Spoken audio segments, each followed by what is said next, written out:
huge. Harden huge in this game, 30 points, 8 rebounds, 6 assists. Reason why they went out and got James Harden, for his experience, to put the ball in his hands in late game situations.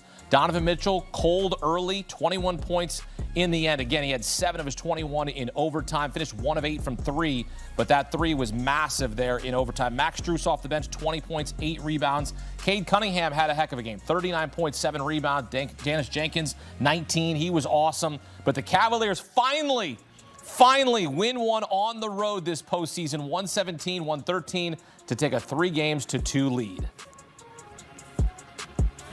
Get some instant analysis. Welcome in 16-year NBA veteran and former first-round pick, the great baby Al Harrington, and CBS Sports HQ NBA analyst John Gonzalez. Al, look, you called it. You said the Cavaliers were going to find a way to win this game, and that they did in overtime. What's your reaction to how they pulled it out? Hey, welcome, James Harden. Yes. Welcome, brother. Welcome. Finally. That's what we've been expecting from you. He stepped up, man. He played big. Obviously, we were expecting Spider to step in and just take over the game. And, he had one of those, he had a pedestrian game today. But, James really stepped up. He carried the team in certain moments. Obviously, Spider came alive when they needed him the most, obviously hitting that big 3 in overtime.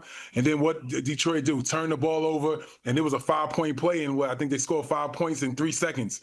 So, at the end of the day, I just feel like, the Cavs really responded. Max Strus coming off the bench, playing huge. 19 points, 8 rebounds. He played, great on both sides of the ball. So it was just a good contribution from, a little bit of everybody today.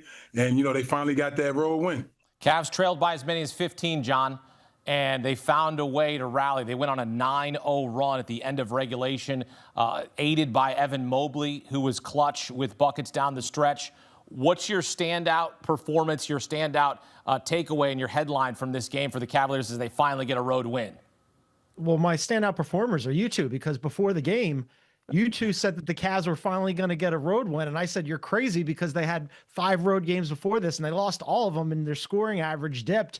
But you guys believed, and you know what? So did the Cavaliers. First, as Al called out, credit to James Harden, right? He was money tonight. He has been, let's call him spotty in his playoff career. Sometimes you get good James Harden, sometimes you get bad James Harden. He was spectacular tonight, as was Evan Mobley. And both of those guys were needed because tonight, Donovan Mitchell, he was shaky offensively, right? Wasn't very efficient. Took 8 threes, he only made 1, didn't come till overtime. But the real thing was the resilience here, because the Pistons were up 9 with 2.5 minutes left in the fourth quarter, and the Cavs just kept coming, just kept chipping away.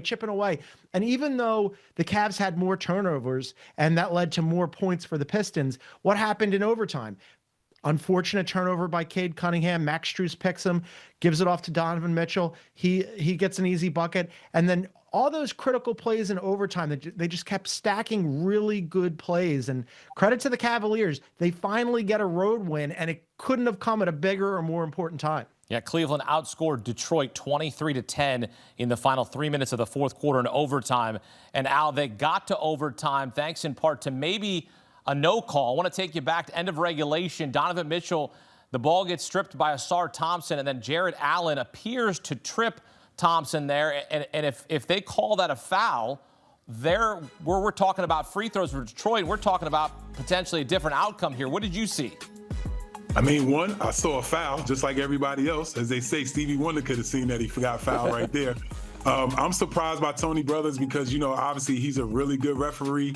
And, for a game of this magnitude, to miss that call is crazy. But I guess it's just a little bit of bad luck down there in Detroit. Because if you think about it, last year when they played against the Knicks, Josh Hart had a foul on the other side of the court, in the corner, and they didn't call it.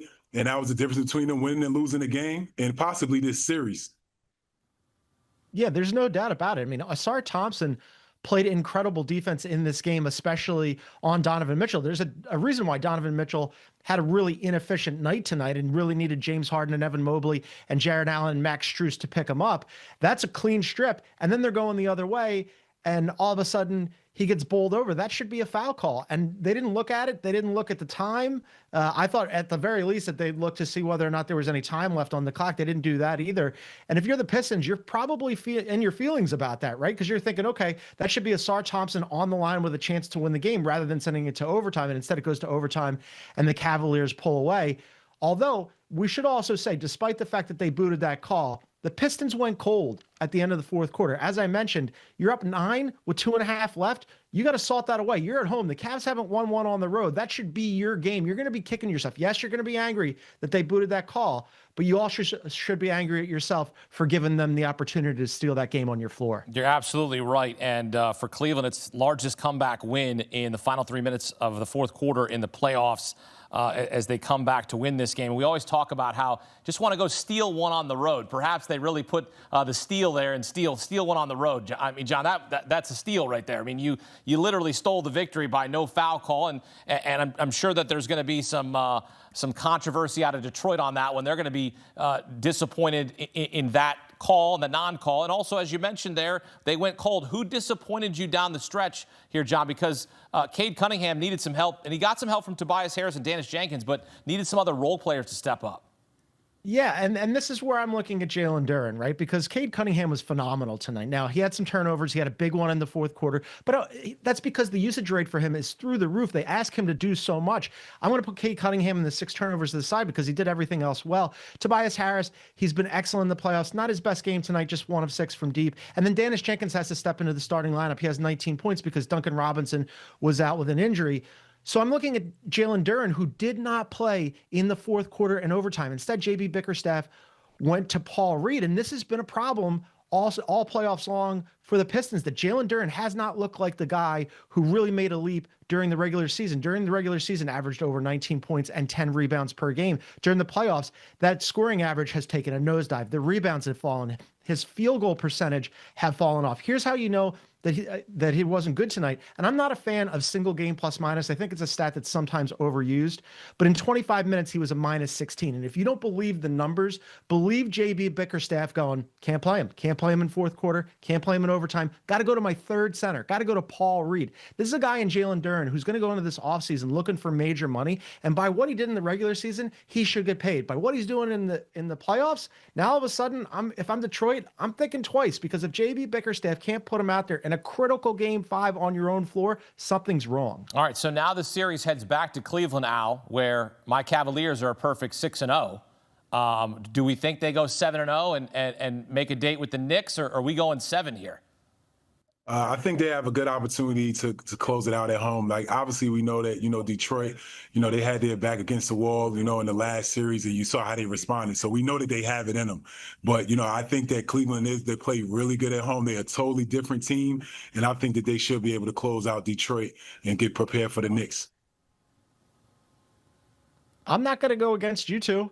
I mean, you guys called this one. It was like pulling a rabbit out of a hat. You're two magicians over there. I didn't believe in the Cavs on the road at all. And a lot of things had to conspire against the Pistons for that to happen. But as Hakeem mentioned, the Cavs have been unbeatable literally at home during this postseason. So, yeah, I mean, the Pistons, second year in a row, the Pistons are going to go, man, what went wrong? How did we not get to the next round? How did they not end up getting to the Eastern Conference Finals this year to face off against the Knicks, who, by the way, the Pistons destroyed the Knicks this season, beat them all 3 times, and were plus 84 against them. They're licking their chops trying to get to the Knicks. And if they don't, it's going to be because they lost game 5, and they're going to have all kinds of time during the summer to look back and think, oh man, what could have been?